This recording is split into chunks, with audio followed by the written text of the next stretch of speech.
Hello everyone. They say water is life. Do you think so? Yes, it is true. That water is life. Water is indeed life. Welcome to Big Brother Advice Corner, a channel that tries to challenge you to be the best version of who you are. Today, I am privileged to have a brother, actually my younger brother today. He will introduce himself. Hi everyone, my name is Nick Salat. A brother to the big brother. And we're here, having fun and enjoying life back in the village. Thank you so much, Nick. Before we go on, tell them something. Where are we today? Alright, friends, we are at our big brother's place in the village. We just took a walk to go and inspect some tree garden. And on our way out, we just thought of sitting by the river. By the rivers of Babylon. By the river of Babylon. That is for another day. So today, remember, the only way you can support Big Brother is by watching our videos. So take a minute. If it is your first time to be here, subscribe to Big Brother Advice Corner. Remember to hit the notification bell. And apart from that, be with us, be our guest until the end. Today is a short version of a topic that is very sensitive. The topic we're going to discuss today is about relationship. And my younger brother will be my guest today. So what are we talking about, Nick? Talking about relationships and looking at how the current world, most of the relationships ain't working. Young people are into one relationship and into the other, and they hardly do past 3 months. And I think it's something that is critical that we need to have a look at and give it perspective of life. So Nick, why do you think that many relationships don't work nowadays, especially among the young people? I would give it 4 reasons. One, many relationships are failing because young people do not take time to know each other. We meet today, tomorrow we have gone to eat together, the 3rd day we want to think of children, the 4th day we are done. So we don't take time to really know who the other partner is. And knowing someone is not about just knowing the name. Knowing someone for me is knowing somebody's strengths and weaknesses and being able to accept the weaknesses and working with him or her to make them strengths. So that is the first one. Yes. We need, the partners need to know each other better. The second one. The second one is the lack of what I would call humility, and probably we don't really take time to understand somebody very well. It's very different from knowing each other. Some people are not patient. Actually, the word I was looking for is patient. We meet today, and of course, during our first times in meeting, we hardly show our weaknesses. We get into relationships and we only want to exhibit the better part of us.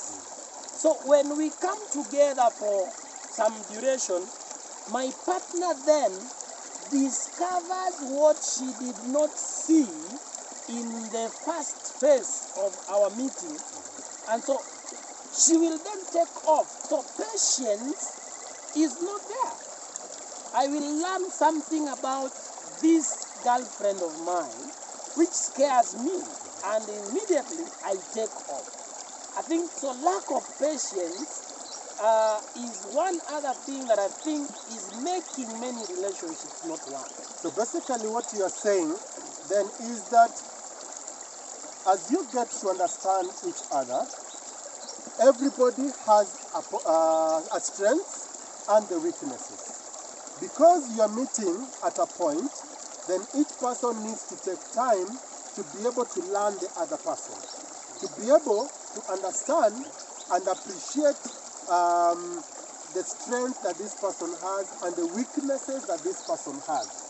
So, lack of taking time or giving your partner that time to be able to work with you is actually what is causing all this. Am I right? You're right. So what is the third then? I've looked at many of the relationships, and one other thing that I think makes relationships die is the phone. The phone.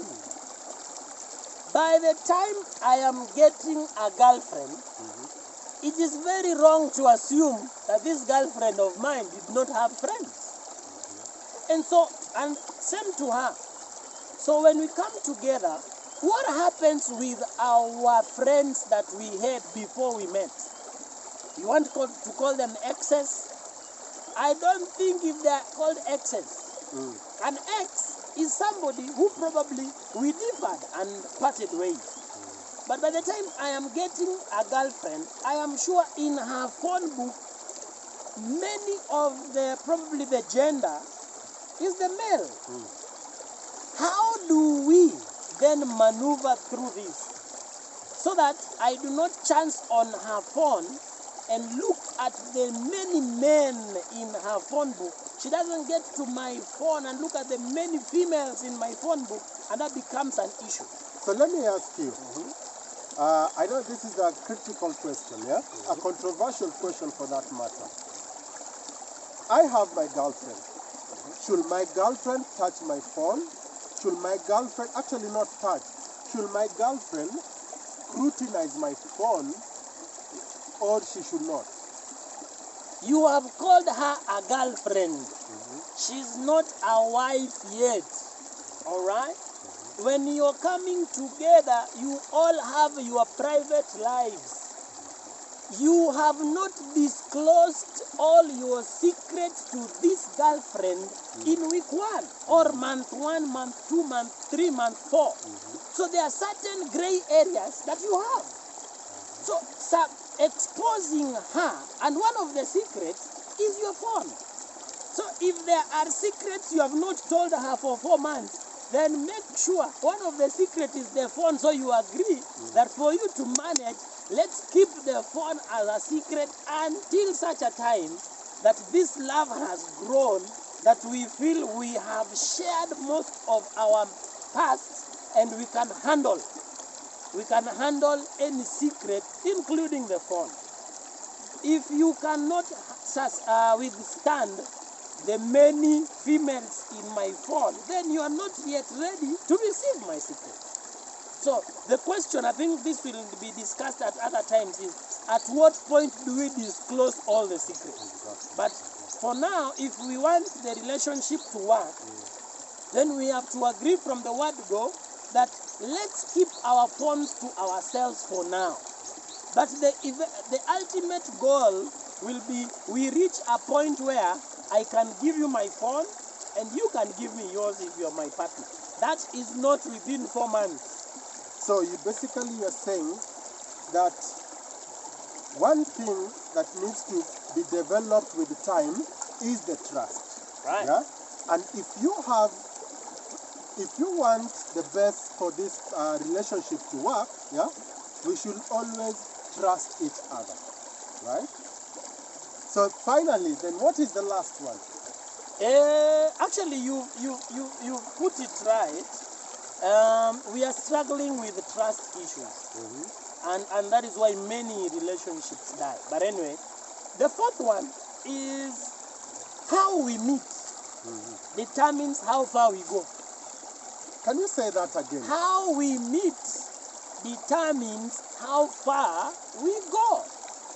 If you met your girlfriend in a pub, then you can be sure you can go as far as the pub dictates. Okay. If you met in a church, probably you may have a longer life than the pub. The question, so the issue here is, how did we meet in the first place? So, if I met a girlfriend who had already been into a relationship that did not work, so she's running away, so she's looking for somebody who can give her consolation, you can bet if I don't console her very well, we don't go far. We should meet when none of us is running away from our past.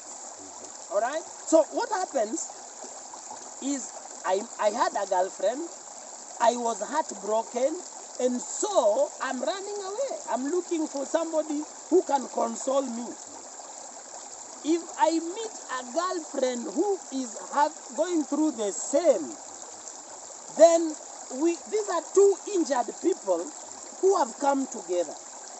They are still having their pasts that are painful, and so if one of us cannot sustain the other person's interest, we don't go.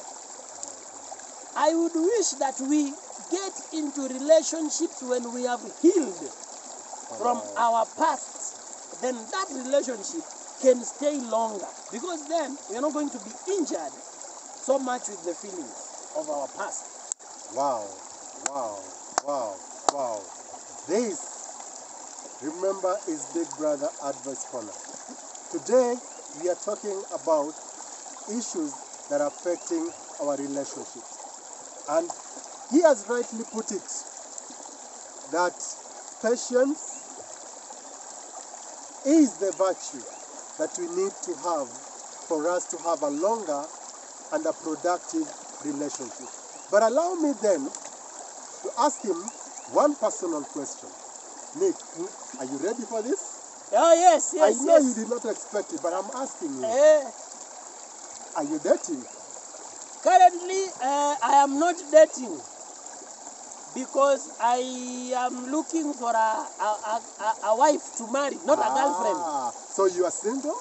Yes, I'm single You are currently. searching? Yes, I'm seriously searching. Hey, Seriously searching. did you hear that? My younger brother is single and is searching. In a nutshell, give me only 4 qualities that you're looking for in this girl. I'm looking for someone, if I gave her 200 shillings today, will not think of Motura. What is Motura? Motura is The African sausage. is an African sausage. So I'm looking for someone, if I give you 200, she will be able to think of the needs of the house. She'll say, okay, a 200 shillings can buy probably 1 packet of flour. That is the first quality. It's different from a girl whom you give 200 shillings and the first thing she thinks of, how many samosas can I buy? All right?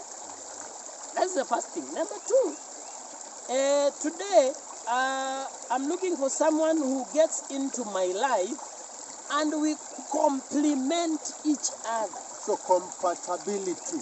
Okay, you know, being compatible is probably different from being, if you're able to supplement. What I mean is that you're coming into this relationship and we are 2 of us who are looking for a point of becoming one. So you don't want to come into this relationship and have no part to play. All right? So you come in and we work together to make it work. As opposed to, it is me struggling to make it work. I'll get tired. So each person you need somebody who will contribute towards this relationship or towards this marriage. Okay. And contribution, by the way, is not about money. It could be thoughts towards making this work. It could be understanding to make this. You know, sometimes we think contribution is just money. No. There's a lot beyond money. I need somebody whom we can sit on table and discuss on how do we make this house better.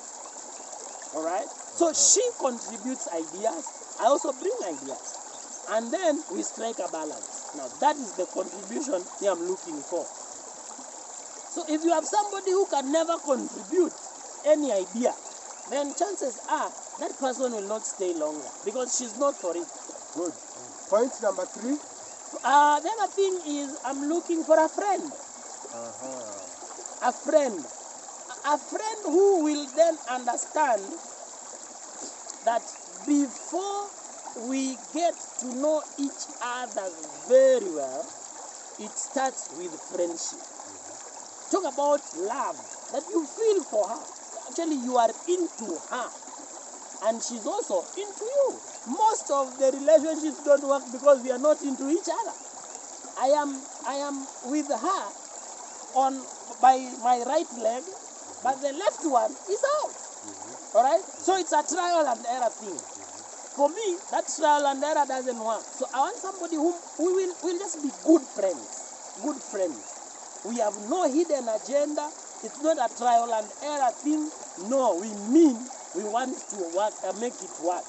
Friendship is key. Good. And we build on this friendship to become companions and finally become husband and wife. Wow. Any last one? The last one is spirituality. Spirituality. Spirituality, guys, is key. We need to anchor our relationships on Christ. The belief in a supernatural is important. Today we have people who are churchians and not Christians. That can be talked about in another forum, but we need to be able to go to church together, and we go to church to pray, not to please the people we are going to meet in the church. Wow. Are you single? Are you searching? Do you meet the 4 qualities that Nick is looking for? If you are one of them, or if you know of anyone that will really qualify for them, get into please DM me. I want to read those comments, and together we want to grow. My part in short, relationships based on trust. Relationship that is not based on material things will take you very far. And as just Nick said, where you met the first time differs. By the way, Nick, there are people who meet on Facebook, they start relationship on Instagram, and they finally divorce on TikTok. So social media should be kept away when you're thinking about serious relationship. Until next time, what do you say? Adios. Amigos.